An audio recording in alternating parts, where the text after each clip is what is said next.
Hey team, what is up? Welcome back to the Dennis Invest podcast. A little bit of a different one today. It's less about the nuts and bolts in finance and more what's going on inside our heads. How can we allow ourselves to be as successful as possible when it comes to the world of investing? I have sat in front of me a really interesting chap. His name is Adam Cox. Adam has a few different hats, mainly a hypnotist, got a podcast which is doing exceedingly well called The Hypnotist. Feel free to check that out in your own time, guys.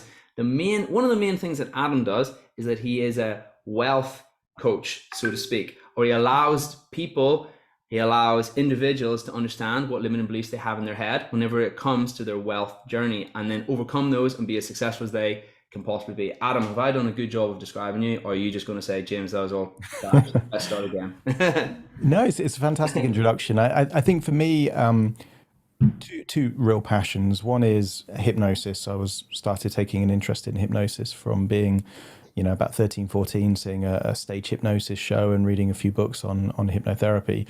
But also this kind of idea of financial independence and kind of not just accumulating money, but kind of, for me, money is a vehicle to freedom. So having, different ways of kind of making money was things that I was interested in even as a teenager. So what I do now is kind of fuse a lot of those passions together. Very cool. And how did this whole journey into self-development start? Yeah, for me, it came from necessity. So sometimes you only figure things out when you look backwards. So as a child, I was into bizarre things for a child to be into. So I was reading books on, hypnosis and psychology when I'm 12, 13 years old. I was reading books on speed reading and mnemonics and the Tony Buzan kind of mind mapping approaches and all these kind of strange things. And it only made sense afterwards. So I had a core belief throughout my childhood, teenage years of not being good enough. And I didn't realize at the time, but my desire to kind of investigate personal development, or what was called self-improvement back then. So I was doing things like lifting weights and all these kind of things that, again, makes sense if you look at it through the lens of a belief of not being good enough. Well, if I genuinely believed I wasn't good enough, but I wasn't happy with not being good enough, it was to get better. So that was kind of where it all started. And there is a real silver lining to that cloud, because if you are focused and determined at self-improvement, there's a lot of people that read personal development books and learn about self-improvement, but don't actually apply any of those things. But if you do apply those things, actually, it kind of gives you a bit of a superpower, because you realize that you can learn meta skills like, speed reading means you can learn a lot of information rapidly. Mnemonics means you can recall information. So I had these kind of meta skills that are kind of the foundations of compounded learning, which actually gave me a huge edge in life later on. But it came from a place of feeling that I wasn't worthy, if that doesn't sound too tragic. No, well, it does. Here's the thing, No, first of all, it doesn't at all. But where it kind of resonates is that most people, would you call yourself? Would you use the label entrepreneur to describe yourself? I'm just curious. Even I before would, yeah, I would. yeah, cool. Interesting thing about entrepreneurs, they've got three common traits, right? So the first one is they've got this crazy self-belief that they're the best, right? And that manifests in their childhood at some point. Perhaps they had unnatural ability at a few different things, right? And I see that in myself. Like, I was good at sports and generally academic, right? So that was like ingrained in me, that I believed that I should be the best, even though I wasn't always, even though reality sometimes tried to rock that belief, but it was still there, right? Second thing, paradoxically, they also feel like they've got a huge point to prove, Hmm. right? Like a little bit of a chip in their shoulder, right? It's like, it's not enough for them to know that they're the best. They have to let everybody else know, right? And that's why they build these crazy big things. You know what I mean? It's literally the path of an entrepreneur, right? Third thing is that they have a weird ability to focus on stuff, okay? Like, to the point where it's almost destructive to other things in their life, right? Yeah? An obsession. Yeah. An obsession, exactly. Yeah. Is that the definition of an obsession? Is it? Yeah, an obsession is to value something so that it gives you your, resources. Effectively, you're funneling your resources in the thing that feels the most important. So yeah, obsessive people, have that laser beam focus. So they tend to that kind of 10,000 hours theory. If you spend a lot of time doing something, you tend to get pretty good at it. Yeah. Okay, there you go. Well, anyway, those are the three core traits of an entrepreneur, partly nature, partly nurture. And yeah, I mean, it sounds you kind of reminded me of that whenever you were talking. I was thinking, okay, it sounds like Adam similar. And I see those in myself big time. You know, I see those in myself and I see those in other people who use that label entrepreneur. Not everybody is like okay with that label. They think it's like a little bit too, what's I the think I term? think there's another Stuffy. definition that you would link to an entrepreneur, which is risk taking. Yeah. Okay. So you can have these kind of people that do very well, for example, in careers, that they might have this kind of weird paradox where they think they're very good, but they have to prove that they're good. So maybe they want to kind of climb the career ladder and they become workaholics and they focus. The added ingredient I feel to entrepreneurial is the willingness to take a risk, to bet on yourself. And that really comes from the value hierarchy. Those people that tend to thrive within structured environments like careers and corporations, for them the significance comes from the status of a title, a promotion, whereas entrepreneurial they would rather be the master of their own destiny and kind of forge their own path. So that willingness to take a risk, I think, is also quite a vital ingredient in entrepreneurs. Seeing risk as your friend, you know, here's what I do. I flip risk on its head and I'm like, well, okay, I can do all these things that lots would label as risky, but isn't the riskiest thing of all that I stay where I am and then feel unfulfilled at some point in my life further down the line? And I'm like, oh, okay, well, I know that's going to happen unless I do something. Therefore, doing something looks way less risky, relatively speaking, now that I acknowledge that. Does that make sense? Totally makes sense because effectively you've got a way of framing risk to incentivize taking a risk because you've now got a frame against what not taking a risk means. And when I work with people with thanatophobia, which is the fear of death, the way of when people have thanatophobia and they don't do anything because they feel that life is meaningless because we're all going to die and on a cosmic level we're all a blink of an eye in the kind of big scheme of things, can take out any motivation. But the solution to that is to look at your life and say, well, if you're going to die anyway, isn't the tragedy to live a life where you haven't done anything through fear of it all being meaningless? And what's interesting about that is my first big risk that I did on myself was at the age of 23, leaving a job and becoming self-employed. So the PR agency that I run now, I started when I was 23 years old. And the way that I framed it was very similar to what you said there, is that I evaluated that business is something you learn from doing it. So you can learn a little bit doing an MBA, but it's like swimming. Nobody can get to be a good swimmer by reading a book. You've got to jump in the pool. So I looked at business as I'd made about £15,000 as my seed capital for my own business. And I thought, well, I'm 23 years old. I could invest that seed capital in my own business. And if it works out well, then in my early 20s, I've got a successful business.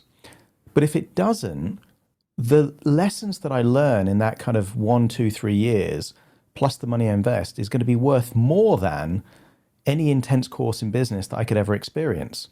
So when I framed it that whatever happens, I win, then you can't lose. That fear of risk goes away. So it's that kind of, in hypnosis, we call it a double bind. It's kind of like heads I win, tails you lose. Whatever happens, I'm coming out of this thing smelling of roses. And that's really how you minimize the anxiety that comes from taking a risk. And when I was 23 years old, telling it to everyone that, telling family members, oh, I'm going to go self-employed, there was two reactions. There was a reaction from family members, which was like, good for you. That kind of like patronizing, you know nothing of the world, you're in for a wake-up call. Or concerned people saying, isn't that a bit risky? Because you've got a job at the moment, you're earning a good salary. Isn't it a bit risky? So again, different perceptions, but it was the same thing. And that sentence that you said there, the biggest risk is doing nothing at all. To me, that really resonated, which is why I was able to make that choice at a relatively young age. I think about that at least once a day. I think about 85-year-old me, right? And I think to myself, okay, James, imagine that person being unfulfilled. Imagine telling that person that you didn't do what you're about to do because of fear or because out of some sort of emotion. How much would that person just be like, that was so ridiculous that you ever thought about that.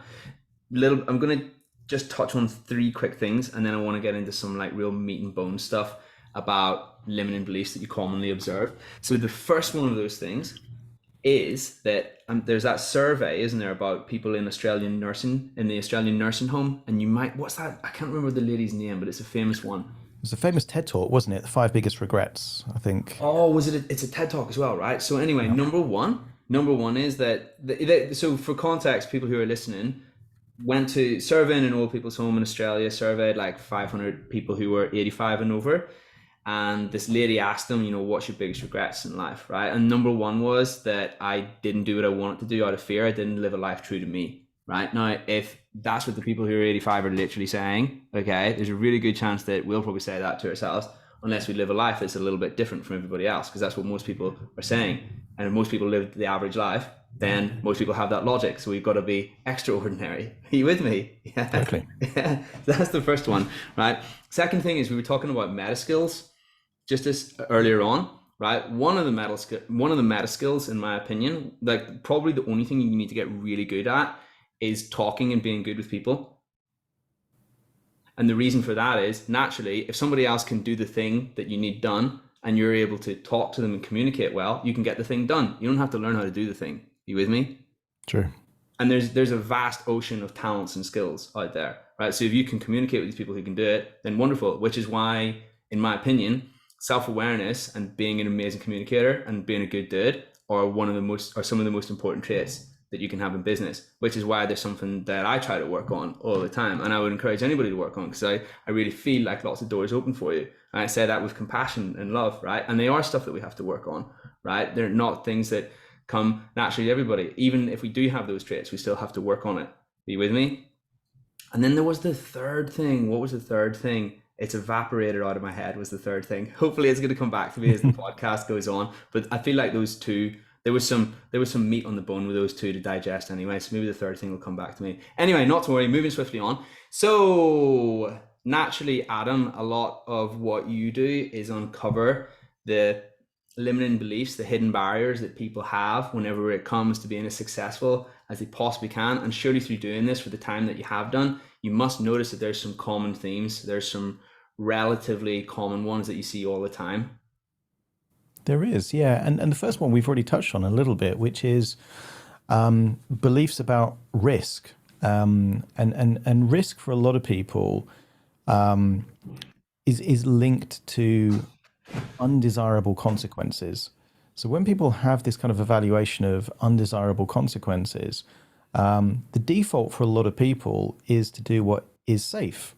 And what's safe and what's secure normally is inaction, which is why procrastination is such an issue for a lot of people. If in doubt, leave it out. People just don't do anything. And with money, that can be a real issue. So one of the key things that I learned about, which was really helpful when thinking about money and investing, is the idea of compounding. So there was a website, I think it's still around, called The Motley Fool. And I was about 21, 22 years old. And I saw this article about compounding. And it was a really interesting thing because the maths blew my mind. The maths were that if you start investing at 20 years old and you put in a standard amount, let's say £100 or £200 a month, from the age of 20 to 30, and you stopped at 30, someone starting at 30 could put the same amount per month for the rest of their life and not catch up with the person that started at 20 and only did it for 10 years. So this kind of idea of compounding blew my mind. And therefore, I was looking at that kind of risk reward curve of, yeah, it might be risky to invest, but equally, if I never invest, then there's the risk of getting older, at a situation where you can't work. There's a lot of people that if they get fired from their job, they're screwed. Or if they get sick, they're in real problems. Or if they retire, they have to keep on working. And for me, the idea of compound growth created two different ideas for me. One was this idea of financial freedom, that actually you could reach a point where you've got this growing snowball of kind of wealth that meant that you had choices. So for me, the value was freedom. And it's kind of like, well, what would stop me doing the things to get that snowball effect working? Well, the obvious fear is that you're going to lose whatever you put in. And I think that's the biggest limiting belief that people have about investing in wealth is that they're going to lose it. And unfortunately, there's a lot of scammers in the world of personal finance that, that can be true. So there are people that have bait and switch tactics. They've got ludicrous, kind of promises. And what it comes down to really is counterparty risk, which a lot of people might not be familiar with, but it's the risk that is carried not in the investment itself, but in the person you're trusting to look after the investment. So you could invest in a good quality brand through a pension fund, but if it's a fraudulent pension provider, you could lose your money. Or if it's a personal, advisor, a financial advisor that is scamming you and draining the funds and putting it into their own things, you could lose that.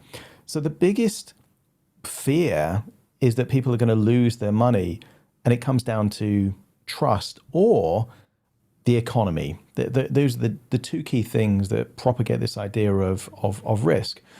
And like anything, there's an element of truth in those fears. It's good to have an element of fear, because if you have no fear at all, you're reckless.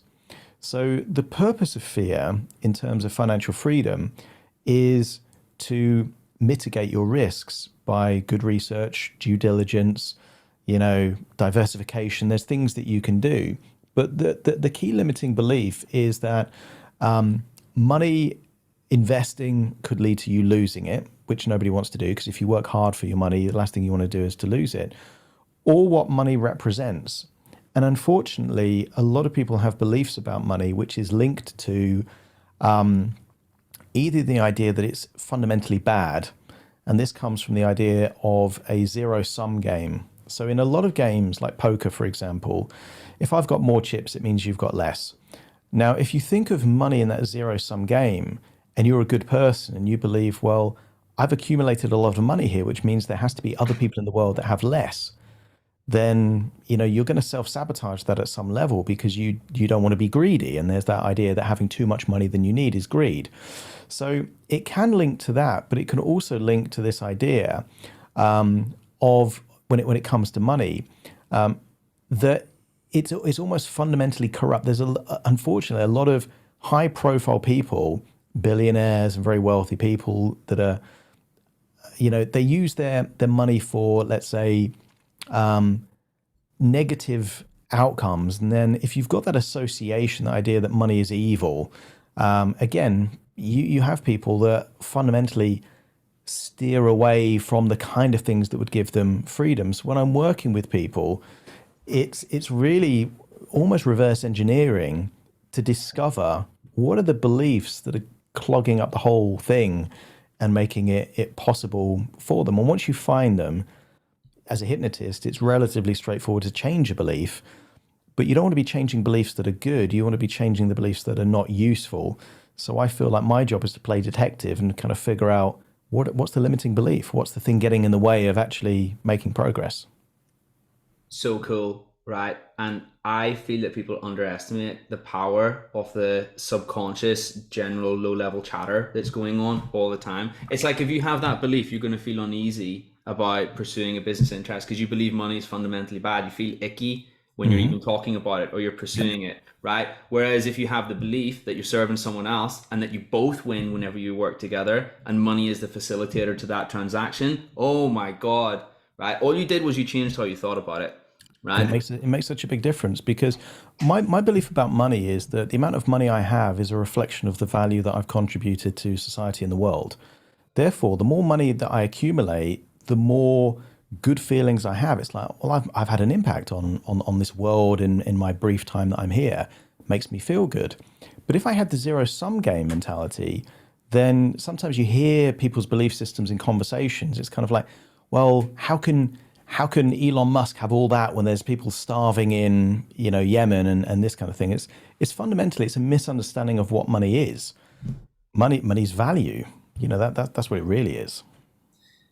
Limiting beliefs. So one of the ways that I help people, I suppose, whenever it comes to that stuff. Or one of the things that I find helpful, one of the methods for overcoming limiting beliefs, and I'd love to hear about your methods in 2 seconds, is if you point out how something logically just can't be true, right? Then people are like, oh, I've held that belief in me my whole life, but I've never actually thought about it from that perspective. And actually, in the light of this evidence, it makes no sense whatsoever.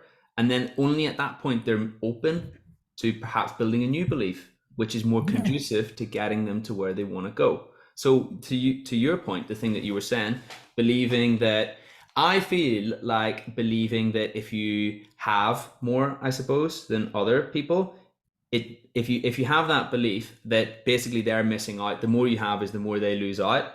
Yeah. Right. Fundamentally, where that comes from, part of what helps with that is realizing that actually money is infinite because it's just created at all times by the government. So when you realize that actually just because you have maybe more relative to someone else doesn't mean that they're necessarily losing out, because there always is constant money getting put into the economy anyway, then all of a sudden I'm like, oh, okay, so they're not actually losing out just because I have a little more necessarily. Therefore, I begin to feel more comfortable with that, right? Of course, and sometimes an example helps. So if you say, right, if I lend a really smart, talented person £10,000, and they take that £10,000 and they start a business, and that business starts producing products, change the raw materials into products, and people buy that to the extent that it's making £10,000 a month from an original 10,000 investment, who's lost there? You're going to get that money back. The people that have the products benefit, the people that has the business benefits. Effectively, it has that kind of not just a win-win outcome, but a win-win-win outcome that everyone benefits from the investment. And you can take it one step further and say, it's my duty to overcome that, or else that person would have never been helped, right? Yeah. Anyway, going back to what we were saying just a second ago, I'm really curious how you help people overcome their limiting beliefs. What does that process look like? Yeah, so there's multiple ways. I kind of look at belief change as like a toolkit. And is it true is a helpful tool in the kit. But sometimes whether it's true or not isn't as important as if it's useful or not. So for example, I'm not religious, but I think the majority of religions are quite useful to believe because it encourages people to be kind, compassionate, and considerate, and do certain things. And if it gives them a sense of structure and morality, that's a very useful thing. So even if it wasn't true, it could still be really useful, if that makes sense. So some of my favorite beliefs are beliefs that I know are not true, but are really useful. So here's the thing, James. I never pass a wishing well without throwing a coin in and making a wish. Now, do I actually believe that by throwing that coin into the wishing well, I'm magically going to manifest something? No. But I choose to believe that because I know the power of beliefs.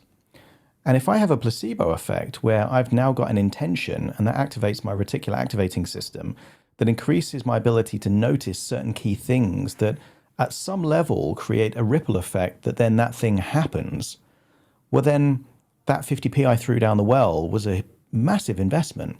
I have crystals. I don't believe crystals have magical power.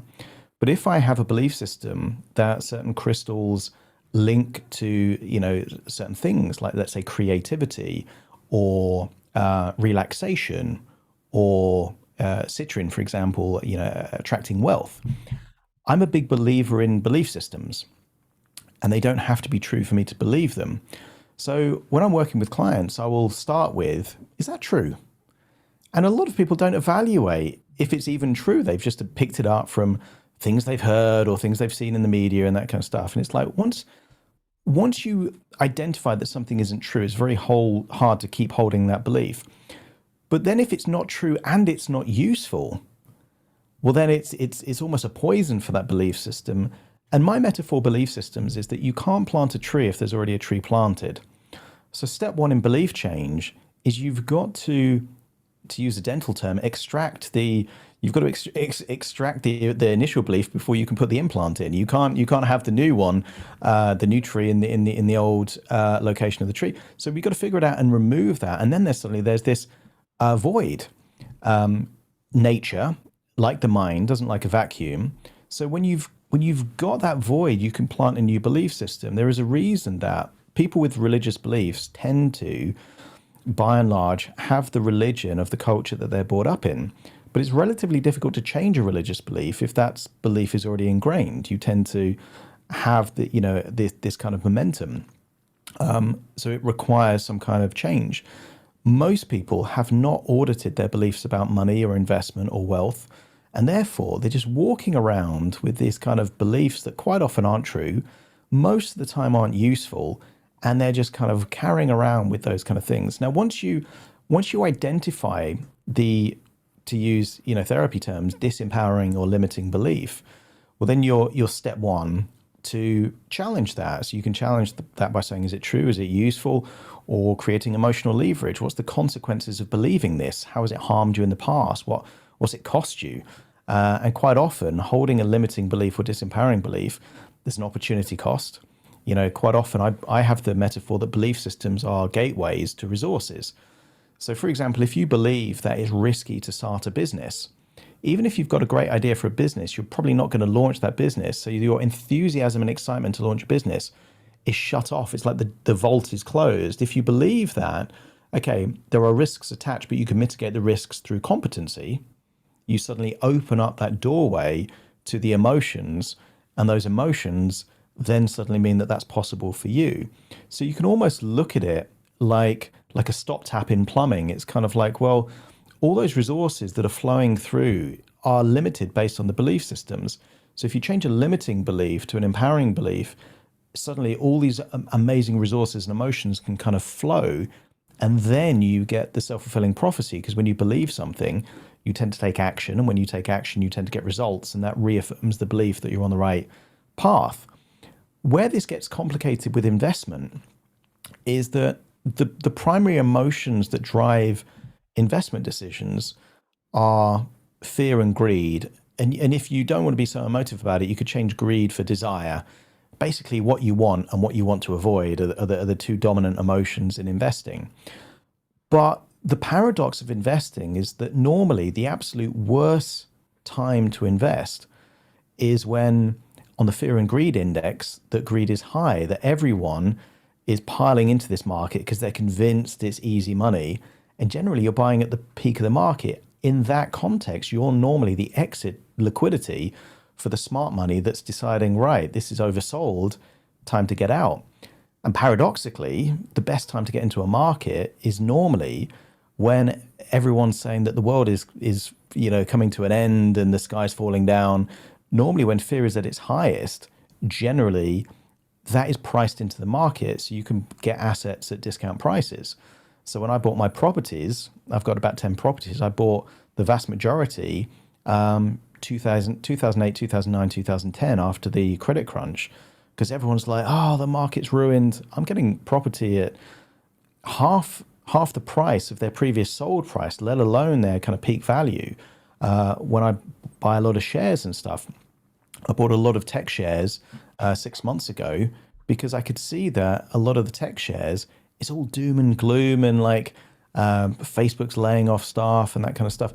So you get these windows of opportunity. But if the belief system of an individual is that it's risky to invest, and they're looking at the news and they're saying, Google's lost another 5% of its share price again today, you'll be like, oh, glad I avoided that.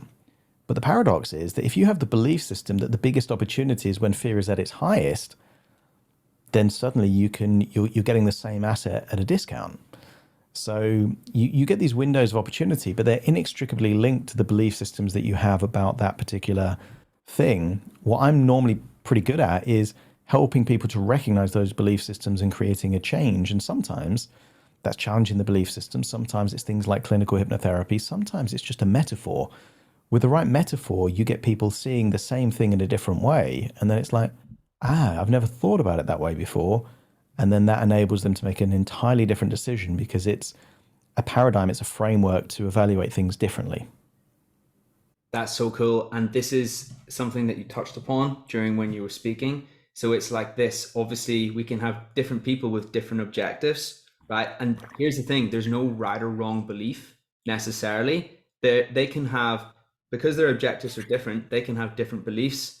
and their beliefs might be optimized to take them to their own relative objectives, right? But be Totally. totally contradictory to each other, right? And it's all about figuring out what those are, because the beliefs that you have are only effective whenever you can say that they're relative to something else, right? They have to be measured against something, right? They're either effective, they're optimized, or they're not optimized, is how I explain it to people.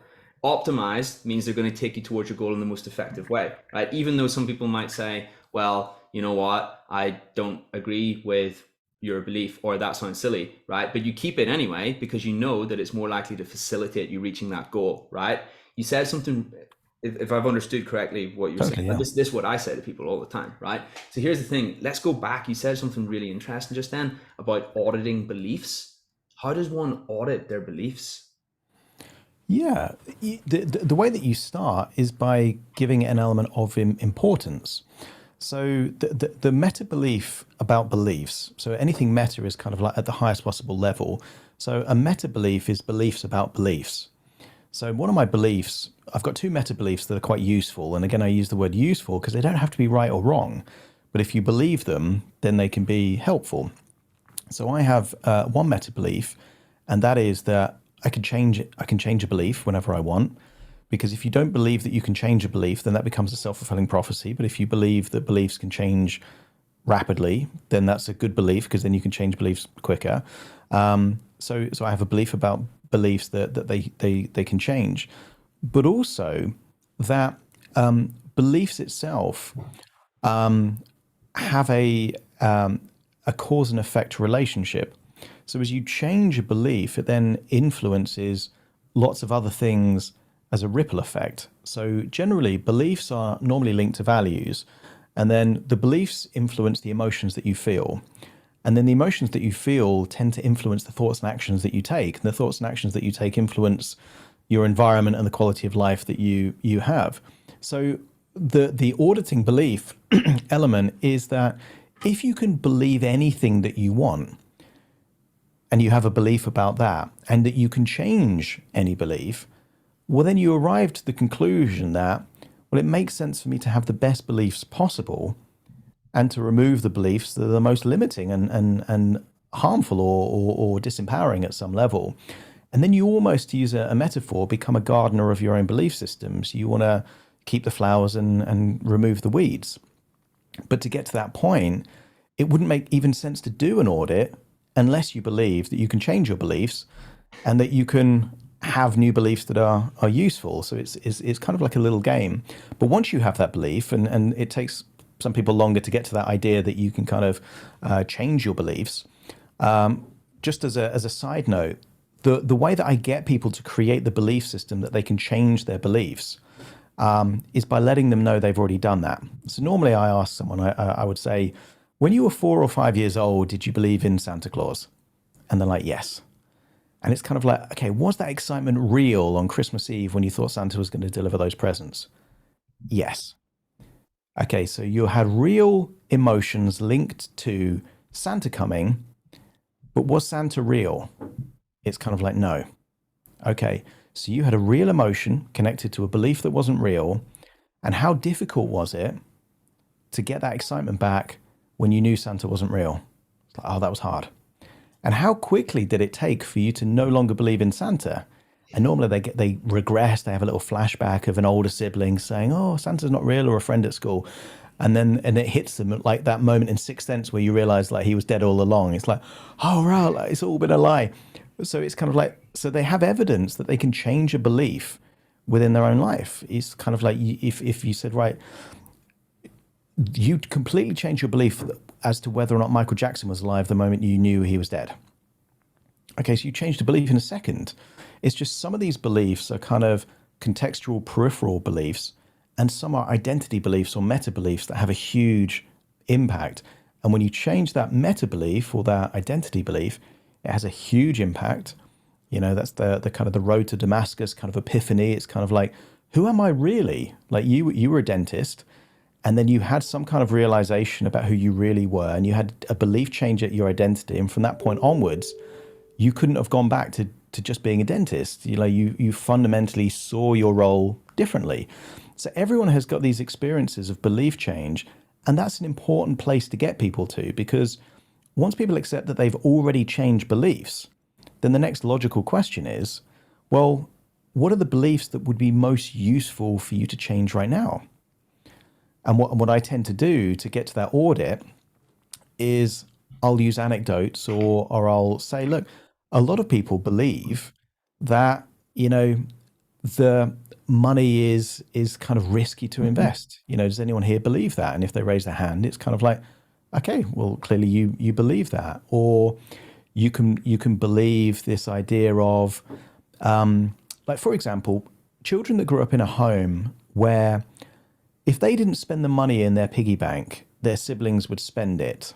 Okay, learn very quickly that money is scarce, and if you don't spend it, someone else will. So that belief system that money is there to be spent gets ingrained with a carrot and a stick very early on.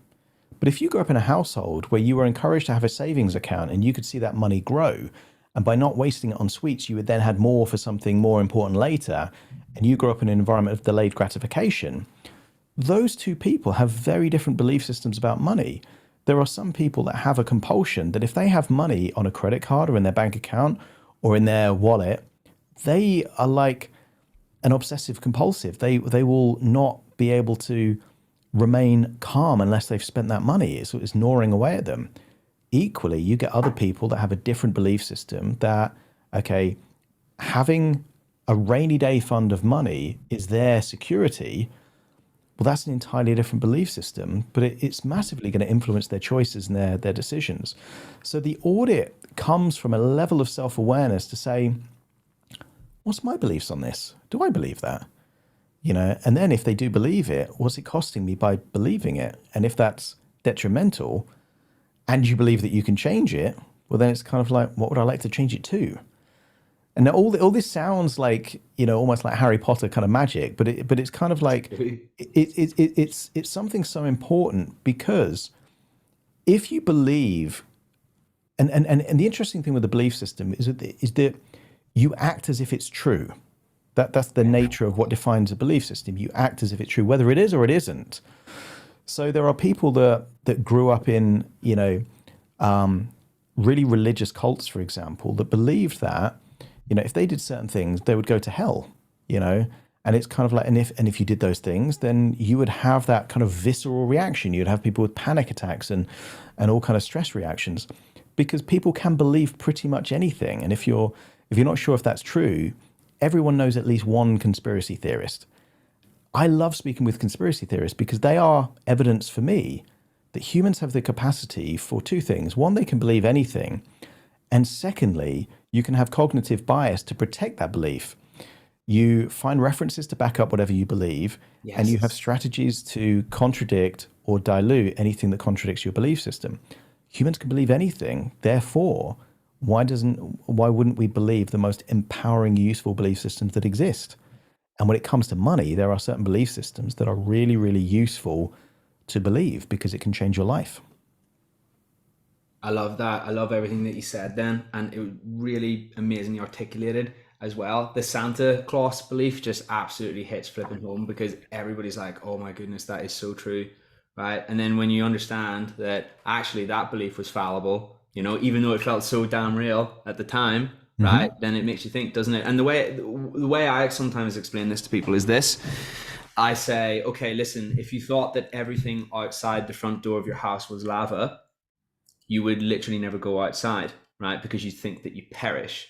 But here's the catch-22. The only way you're ever going to find that out is if you go outside the front door, right? But there's this immense barrier of fear at the front door, right? Now, sometimes that belief will serve you. If it literally is lava, then it will serve you, but we know that it isn't. That sounds ridiculous, right? Yeah. So here's the thing, right? Even though that barrier of fear is absolutely massive, it's only really when we actually push through it a little bit and in the face of new data, then we can change our beliefs. It's not the only way, but that's one of the ways, right? Yeah, and it's totally true. And the metaphor that I use to highlight that point is I say, well, what if your fear is an illusion? And in many cases, fear is like shadows and action is like light. And the shadow and light can't coexist. So if you take action, the fear disappears, particularly if it's a fear that was never real to begin with. So there's a nice acronym of FEAR stands for false evidence appearing real. The tricky thing is that if you think about what the function of fear is to keep you safe, it's to protect you.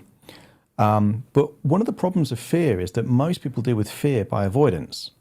So if you believe that something is dangerous and you avoid it, and then you never do that thing again, then fear becomes like a noose. It gets tighter and tighter and tighter. And I was saying this as someone that when I was 19 years old, I was a recluse for about a year because my strategy for dealing with anxiety was to avoid the triggers. But all that did is it increased the sensitivity to the triggers, which largely were just my perceptions.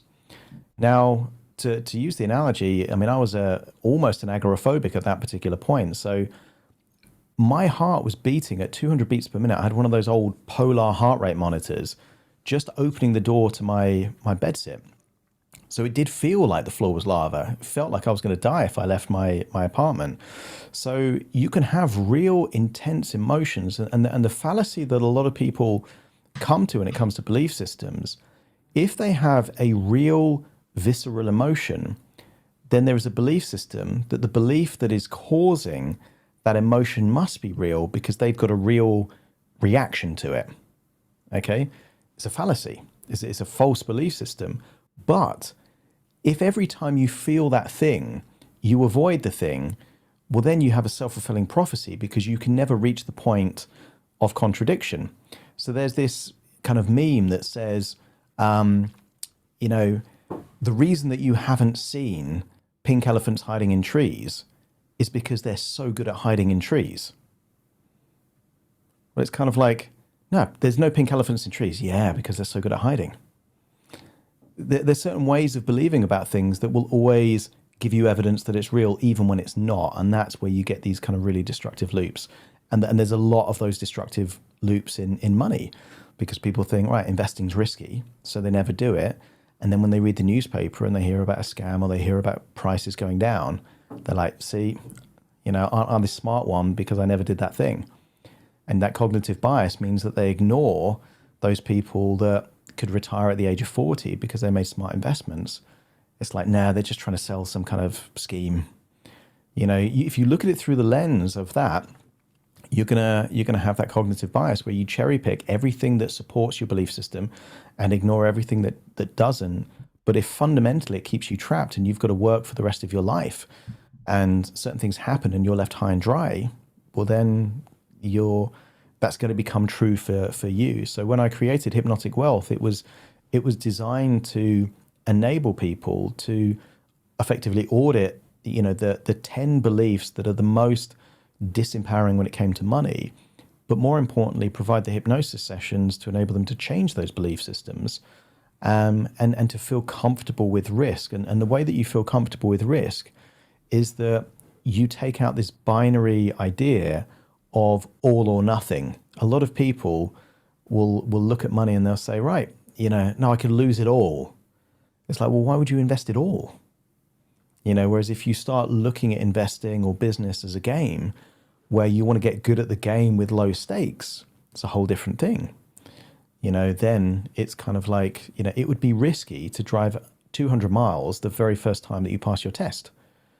But nobody does the very first time they pass the test. They have short journeys, and when they feel more confident, they do a bit further and a bit further. And investing in money is a lot like that. It's something to learn, but you want to learn with low stakes so that you build up the skills. One of my belief systems about money is that the journey prepares you for the destination. That actually, how you feel about making that first trade enables you to manage your emotions when it comes to risk. Now, if you can feel that way about £100 investment and you can get to the point of managing that, as your investments grow, then suddenly, I've had days in the market where it's gone up 100 grand or it's lost 100 grand. Okay, I don't lose sleep in either case. You know, I'm not super excited when it goes up. I'm not devastated when it goes down because I've managed to regulate my emotions. In 10 years' time, it could be my portfolio goes up 1 million or down 1 million, but the journey has prepared me for the destination. I'm going to be able to regulate my emotions because going back 10 years ago, when it went up 10 grand or down 10 grand, you know, again, I reconciled that as just part of the journey of investments that, you invest in volatile markets, that's going to happen. Yeah, man, 100%. And one of the beliefs that I see most common is belief that money is scarce, right? So therefore, you're more True. likely to hold on to the money. Therefore, you're less likely to invest it in things that might bring you more money. Are you with me? See that Totally. all the time. Self-fulfilling prophecy. It always will be scarce if it's scarce in your head because you're never going to invest it, right? But here's an interesting thing, James, about this idea of if you believe that money's scarce, because quite often the dominant belief system is actually the most damaging belief system. So, for example, there are cases of kind of people hiding money under their bed because they don't trust banks, and it's kind of like, well, I've got the money, and there it is. It's safe and sound, and it's under the bed, or it's under the mattress, or it's under the floorboards, safe and sound. No one can touch it. But here's the thing: most Western economies are, increasing the money supply every single year. So when you do that, effectively, your safe money that you've got is being diluted about 5 to 10% every year. So that debasement means that your safe, secure thing is actually, imagine a slot machine that every time you put £100 in, you typically get £90 back. Well, you only have to go through like 5 or 6 cycles, and then suddenly you've got hardly any money left. That's how casinos and free machines make so much money. It doesn't have to be, a very high percentage. So if money's being debased by about 5 to 10% every single year, well, in about 10 years, you've lost half of your money by keeping it really, really safe. So you get these odd paradoxes where the very strategy to keep you secure is the riskiest possible thing to do. And they're common, these paradoxes. Yes, 100%, right? And it comes from not knowing how money works, partly, I feel, True. right? Flip side, well, another thing to add on that, people think investing in cash products long term is the best thing to do, right? Because they're getting a 5% return, and that looks good on paper, right? Yeah. But then if people don't get that inflation is 10%, right? And that usually whatever interest rates are, they'll usually be lower than inflation, right? Always, Usually, yeah. right? Yeah, virtually always. It's how money works, right? Okay. But people have that belief that, well, they think that the value of money is fixed and they don't appreciate inflation, right? Basically, yeah. So they think that the cash option is the place to put their money long term, which means that whilst you are getting 5% appreciation, but because there's a 10% Yeah, in real terms, you're depreciation, you're losing 5% every year. it's a net loss of 5%, right? Now, Hmm. if you need it maybe under 2 years, then it's justifiable. But 10 years, you will not make any money. You will stay in the position that you currently are. You'll never get to the point of financial freedom. But again, it comes about through knowledge. I have one thing to add to the fear thing that you said way back when. I've got another acronym for fear: face everything and rise. Nice, I like it.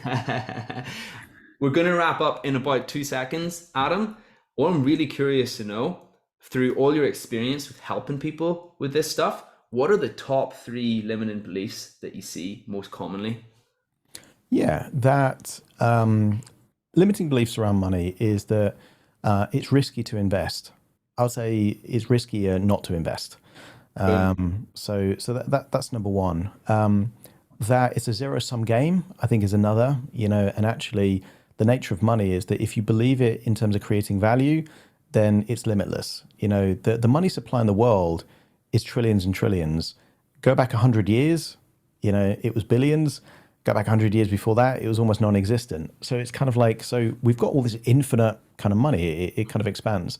So an abundant mentality is really useful. So therefore, a scarce mentality is a really limiting belief. And I'll say the third belief system is that somehow it's wrong or evil or bad to have money. My belief system around money on that particular area is that money amplifies your character. If you're a good, generous person and you're given £10 million, you could be even more generous. But if you're like a mean person that wants to cause damage to the world, that 10 million means that you've got more capacity to do damaging things. So my belief system, money is not good or bad. It just amplifies the nature or the character of the individual. Thank you so much for sharing your wisdom today, Adam. Thank you for an awesome podcast. Where can the listeners find out more about yourself? Yeah, so best place to go is if you want to check out my podcast. It's called The Hypnotist. That's on all major podcast platforms, and my website is adamcox.co.uk, and I've got a couple of free videos there that kind of introduce you to the first module of hypnotic wealth, completely free, so you can kind of check that out just as a bit of an intro to who I am and what hypnotic wealth is all about. Wonderful stuff. Feel free to check that out. Everybody's listening. Adam, you've been super generous with your time today. I am looking forward to the next time we catch up. We've got to get you back after that episode. That was awesome. Thank you so much, dude. Pleasure.